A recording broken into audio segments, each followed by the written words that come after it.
আসসালামু আলাইকুম বন্ধুরা, চামেলিস কিচেন অ্যান্ড ব্লগে আপনাদের অনেক অনেক শুভেচ্ছা ও ভালোবাসা জানিয়ে শুরু করছি আমার আজকের রেসিপি। দেখেন বন্ধুরা, আমি একটা মুরগির কিছু অংশ কেটে ধুয়ে পরিষ্কার করে নিয়েছি। এটাকে আমি ফ্রাই করব। আমার আজ রেসিপি চিকেন ফ্রাই। আর তিন চা চামচ পরিমাণে আদা বাটা রসুন বাটা দিয়ে দিলাম, একসঙ্গে করে বেটে নিয়েছি। আর দিয়ে দিলাম হাফ চা চামচ পরিমাণে গোলমরিচের গুঁড়োই। আর দিয়ে দিলাম টমেটো সস। আমার সসটা শেষ হয়ে গেছে, তাই একটু পানি দিয়ে ধুয়ে দিয়ে দিয়েছি। দিয়ে দিচ্ছি সয়া সস হাফ চা চামচ পরিমাণে। দিয়ে দিলাম হাফ চা চামচ পরিমাণে ঝালের গুঁড়ি, শুকনো ঝালের গুঁড়ি। এবার আমি ভালো করে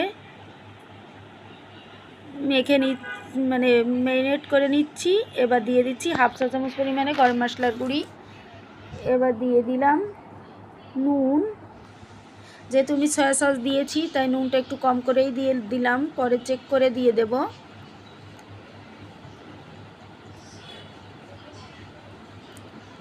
দেখেন বন্ধুরা, এবার দিয়ে দিচ্ছি ওয়েস্টার সস। দেখেন বন্ধুরা, এটা ওয়েস্টার সস।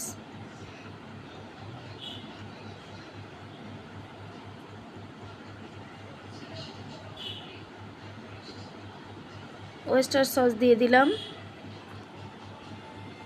এবার সয়া সস দিয়েছি দেখেন বন্ধুরা। আর এখানে দিয়েছি টমেটো সস, রুচি টমেটো সস দিয়ে দিলাম। আমি আমার মতো করেই চিকেন ফ্রাইটা তৈরি করছি, আমার নিজের মতো করে। এবার আমি এটাকে রেস্টে রাখবো। আমার অনেক টাইম আছে, তাই আমি 2-3 ঘন্টা রেস্টে রাখবো। আমি দুপুরে এটাকে ম্যারিনেট করে রেখেছি, আর বিকালে ফ্রাইটা ভাজি করছি। দিয়ে দিলাম একটা ডিম। একটা ডিম ভেঙে দিয়ে দিয়েছি। আর দিয়ে দিচ্ছি কর্নফ্লাওয়ার।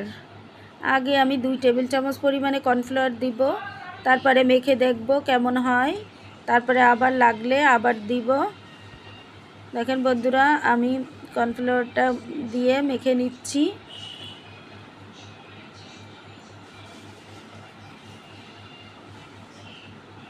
ভালো করে মেখে নিচ্ছি কর্নফ্লাওয়ার দিয়ে।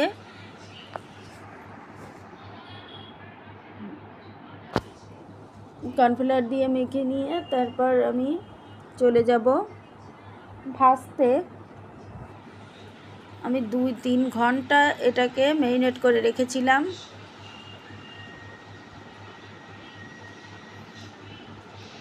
দেখুন বন্ধুরা, আমার মাখা হয়ে গেছে। আমি আরও একটু কর্নফ্লাওয়ার এর ভিতর লাগবে, এর ভিতর দিয়ে দেবো একটু টেস্টিং সল্ট। আর একটু লাগবে, আর একটু কর্নফ্লাওয়ার দিলাম আগে, দিয়ে মেখে নেব। আর দিয়ে দিলাম একটু কর্নফ্লাওয়ার, ওই টেস্টিং সল্টটা দিয়ে আবার ভালো করে মেখে নিলাম। এবার চুলায় নিয়েছি একটা কড়াই, তাতে দিয়ে দিচ্ছি সয়াবিন তেল।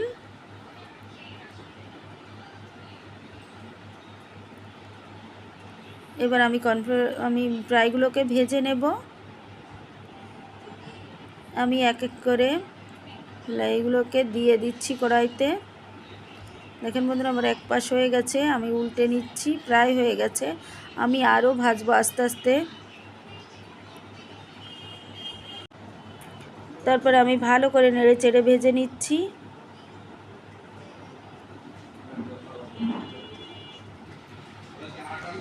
ভালো করে চিকেন ফ্রাইটাকে ভেজে নিচ্ছি, ফ্রাই করে নিচ্ছি। দেখেন বন্ধুরা, আমি আস্তে আস্তে, আমি এতে কোনো কালার দিইনি, কালার দিলে তাড়াতাড়ি কালার হয়ে যাবে, তার জন্য আমি একদম লো ফ্লেমে, লো থেকে একটু বেশি জালে আমি আস্তে আস্তে করে অনেকক্ষণ ধরে ফ্রাইটাকে ভেজে নিয়েছি। আপনারা দেখেই বুঝতে পারছেন কতটা সুন্দর ভাজা হয়েছে। এবার আমি প্লেটে তুলে নিচ্ছি। প্লেটের তলে একটা টিস্যু, দেখেন আমি কেমন জালে ভাজছি। দেখেন আস্তে আস্তে করে আবার দিয়ে দিচ্ছি কড়াইতে ফ্রাইটা ভাজার জন্য।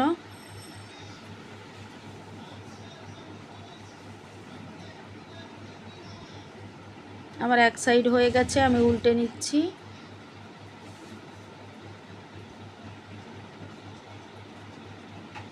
এক একটা করে উল্টে দেব।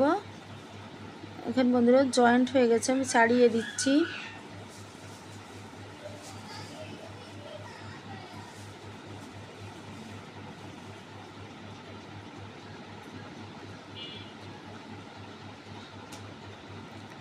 ছাড়িয়ে এক এক করে উল্টে দিলাম।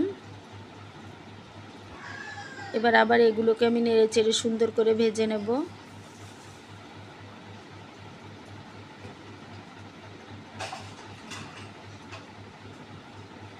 নেড়ে চেড়ে ভেজে নিচ্ছি।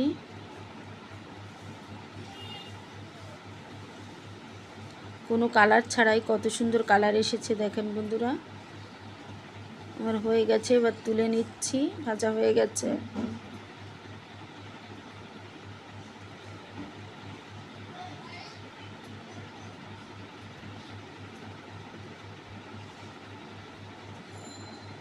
এবার এগুলোকেও ভেজে নেব। ভাজার জন্য কড়াইতে এক এক করে আবার দিয়ে দিলাম। দেখেন বন্ধুরা আমার ভাজাটা হয়ে গেছে, কেমন হয়েছে দেখেন, কতটা ক্রিস্পি উপরটা আর ভেতরে জুসি।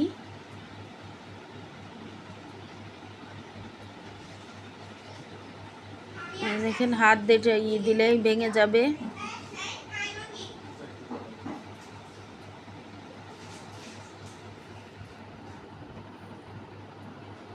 কত সুন্দর হয়েছে আমার ফ্রাইটা ভাজা, উপরে ক্রিস্পি আর ভিতরে জুসি।